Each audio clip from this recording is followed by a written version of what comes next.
Infrastructure. It's one of the foundational pieces of publicly funded government spending. But the United States alone is projected to face a $3.8 trillion infrastructure gap by the year 2040. As a result, private market investors see opportunity and are increasingly investing in this space. Private equity-backed capital is funding the physical infrastructure, while venture capitalists are focusing on an application layer to maximize efficiencies. Let's take a look at some of the companies and investors who are breaking ground, pun intended, on this emerging space through construction technology, smart infrastructure, shared spaces, real estate technology, and mobility solutions. In construction technology, companies are building hardware and software solutions to increase efficiency. 3DR, a drone service that scans and maps construction sites, helps engineers and construction workers avoid mistakes when building.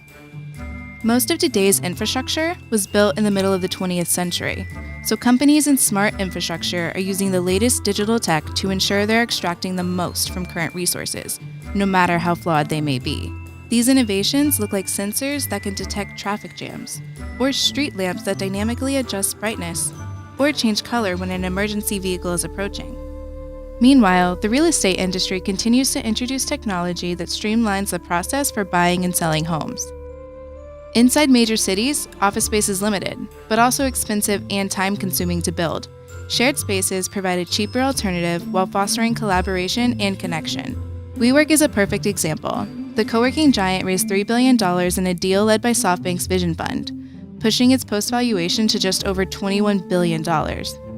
As for urban mobility, the space is red hot. It's right at the forefront of consumers, investors, and public officials' minds. As cities move toward alternative transportation methods, the results could be fewer accidents, less emissions, and the creation of a new $1.5 trillion market in future mobility.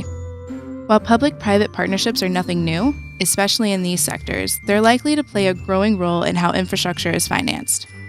For more on smart cities and the role private markets are playing in creating them, check out our Private Market Playbook and subscribe to our newsletter.